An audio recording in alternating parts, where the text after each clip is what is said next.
কিছু মানুষদেরকে অ্যারেস্ট করে নিয়ে আসতেছেন। আগের যুগের একটা অবস্থা ছিল, যখন কাফেররা পরাজয় বরণ করত, যেই দল যুদ্ধে পরাজয় বরণ করত, সেই দলের মানুষদেরকে এনে হাটে বিক্রি করে দিত গোলাম বান্দি হিসেবে।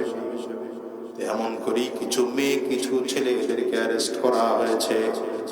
কিছু মেয়ে আর কিছু ছেলেকে অ্যারেস্ট করা হয়েছে। মসজিদে নববীর সামনে এনে তাদেরকে বেঁধে রাখা হলো। আবার নবীজি এদেরকে দেখতেছেন, এর মধ্যে কয়েকটা মেয়ে ছিল।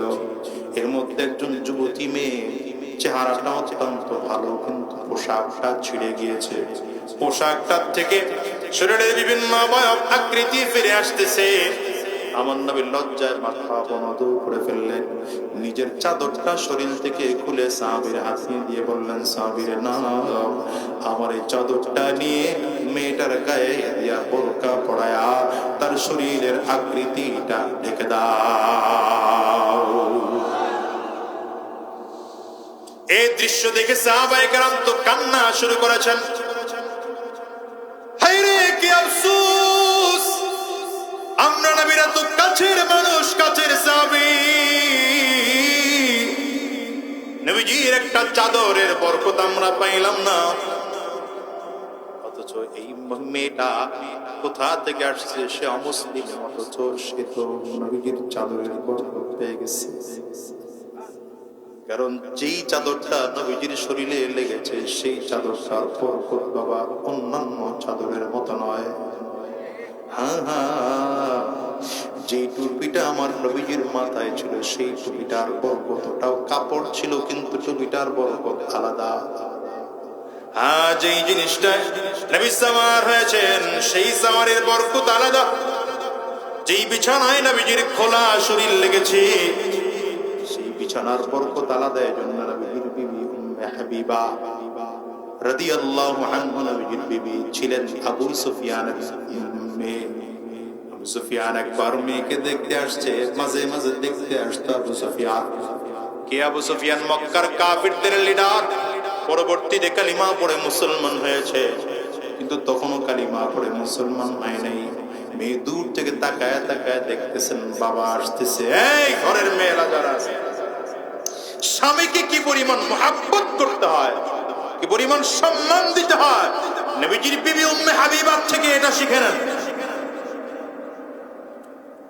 উম্মে হাবিবা দূর থেকে তাকায় দেখে বাবা আসতেছে। বাবাকে মক্কার লিডার আবু সুফিয়ান, মক্কার লিডার আসতেছে, বাবাকে আমন্ত্রণ জানাবে দূরের কথা, বরঞ্চ বাবারে দেখে দৌড়ে ঘরের মধ্যে ঢুকছেন। আবু সুফিয়ান ঘরের মধ্যে ঢুকে তাকায় দেখতেছে বিছানায় যে চাদরটা ছিল, চাদরটা আবু সুফিয়ান তাকায় দেখি নিজের মেয়েটা চাদরটা সরায় নিয়ে বাস করে আরেক জায়গায় রাখতেছে।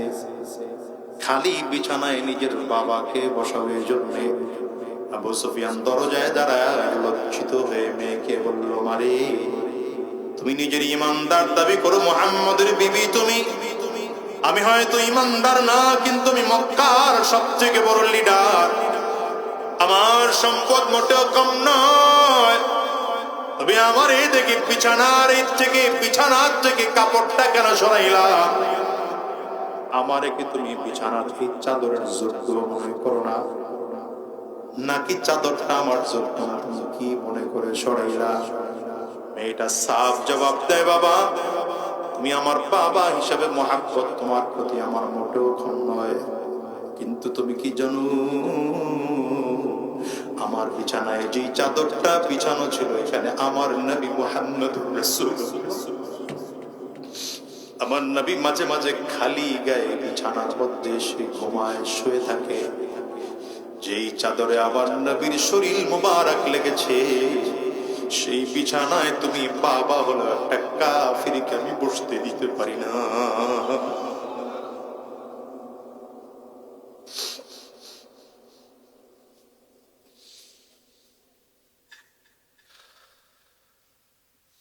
আমার দেশের মা বোনদেরকে বলি, স্বামীর প্রতি যত্নশীল হন, স্বামীকে ইজ্জত দিতে শেখেন, স্বামীকে গোলাম মনে করেন না। স্বামীরে আপনি বাদশা বানান তো আপনি রানী হতে পারবেন, স্বামীরে গোলাম বানাবেন তো আপনি বান্দি হয়ে থাকবেন।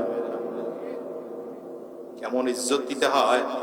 বাবার সে মক্কার সব থেকে বড় লিডার, ক্ষমতাওয়ালা, সম্পদওয়ালা, কিন্তু বাবারে নবীজির বিছানায় বসতে দেওয়ার যোগ্য মনে করেন নাই।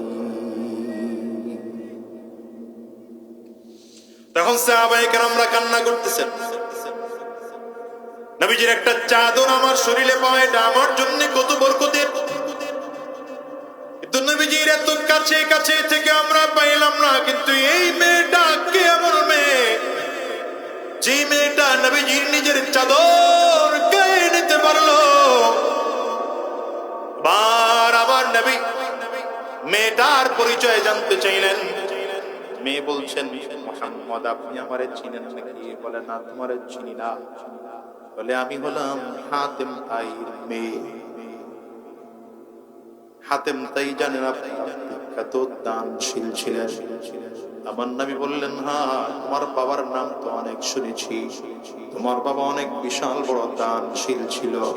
তোমার বাবার একটা চমৎকার আখলাক ছিল, মানুষকে দান করা, মানুষের উপকারের জন্য আসা। তো তুমি আমার যারা তোমাকে বন্দি করে এনেছে তাদেরকে বলো নাই, তুমি একাই কে আটক হয়েছ?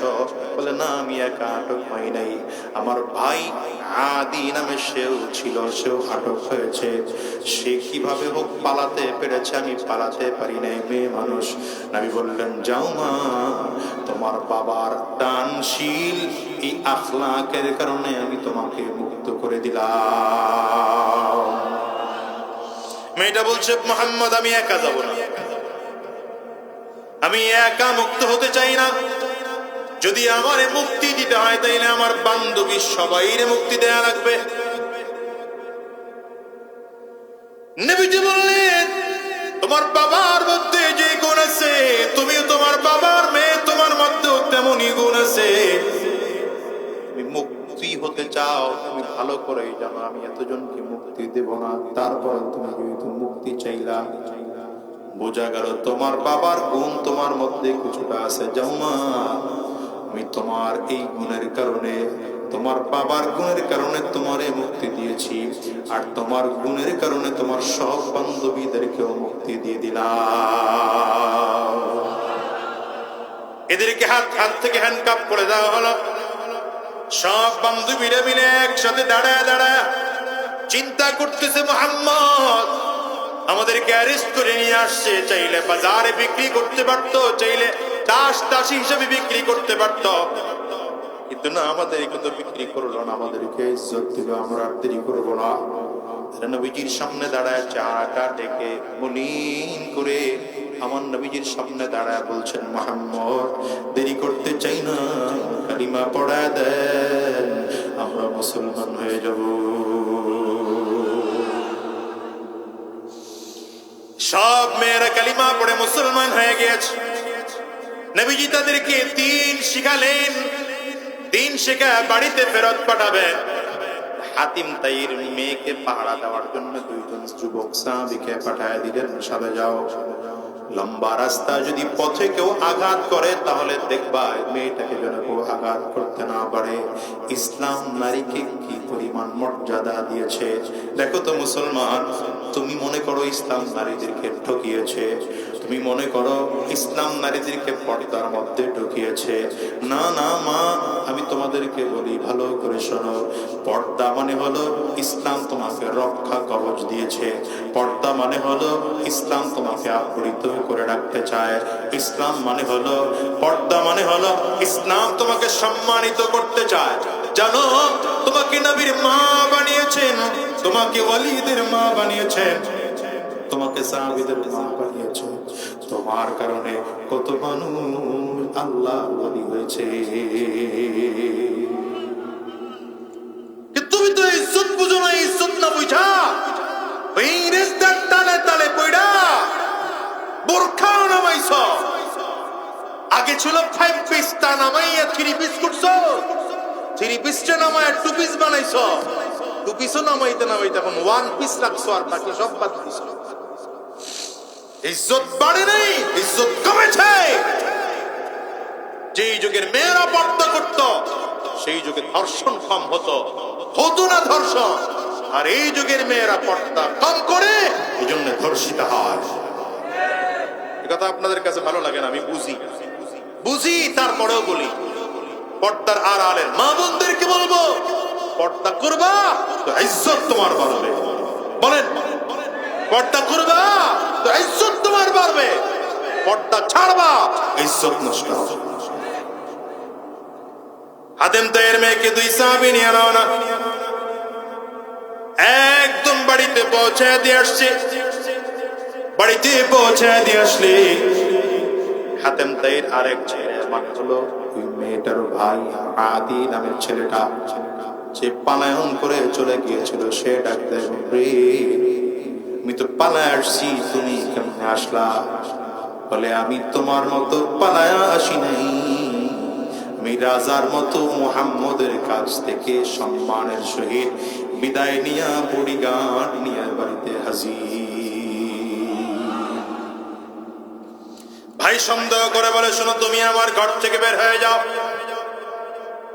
এই যে 2 জন যুবক তোমার সাথে নিয়ে আসছে লম্বা পথ, এর মধ্যে দিন অতিবাহিত হয়েছে, রাত অতিবাহিত হয়েছে।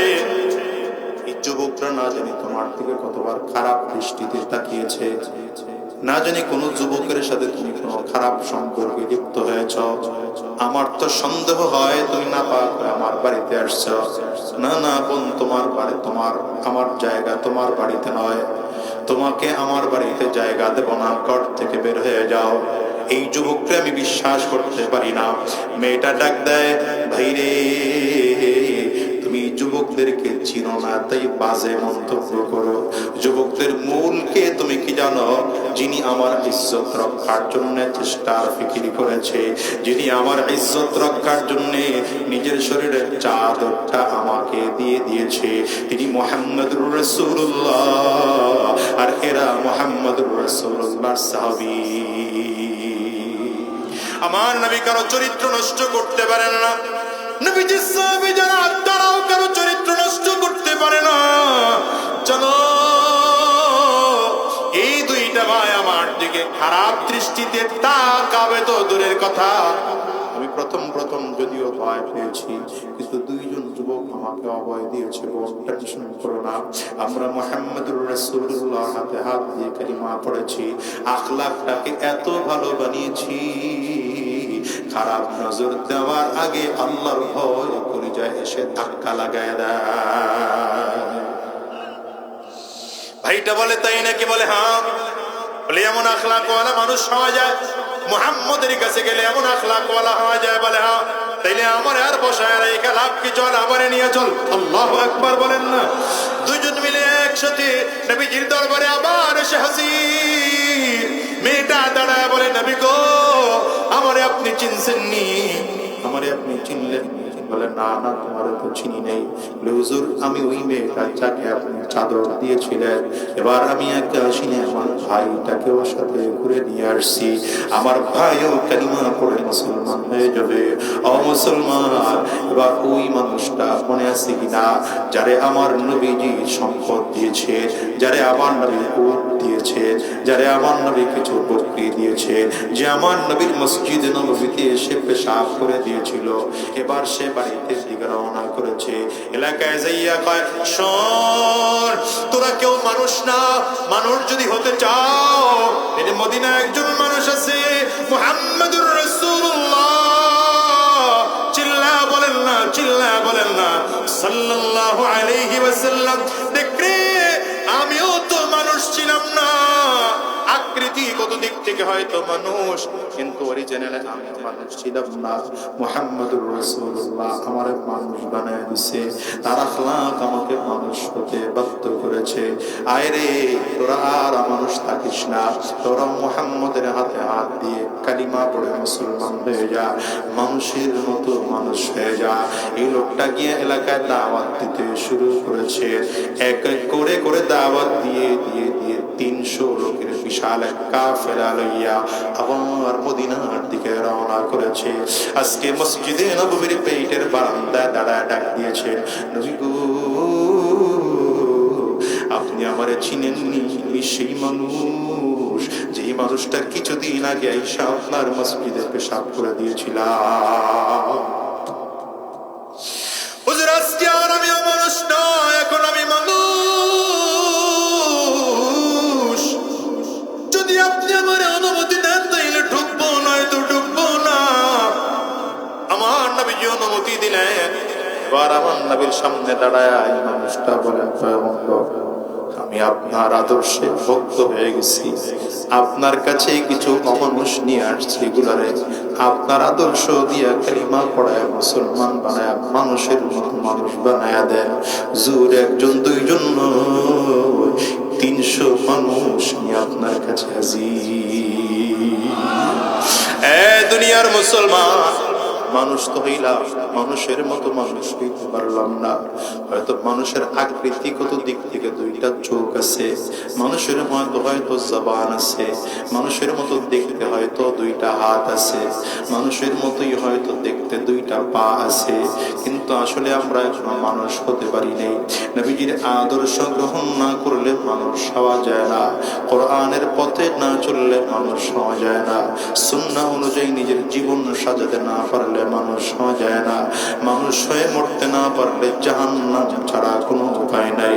মানুষের মতো মানুষ হও, আখলাক ওয়ালা হও, নবীর আদর্শের কাছে আসো। দেখো তো তুমি কেমন একজন মানুষ, এখনো ঘুষের ব্যবসা ছাড়তে পারো নাই, সুদের ব্যবসা ছাড়তে পারো নাই, হারাম রাস্তা ছাড়তে পারো নাই, অন্যের হক নষ্ট করা বন্ধ করতে পারো নাই। কেমন মানুষ তুমি বলো? তোমার মধ্যে পশুর মধ্যে কোনো পার্থক্য নাই।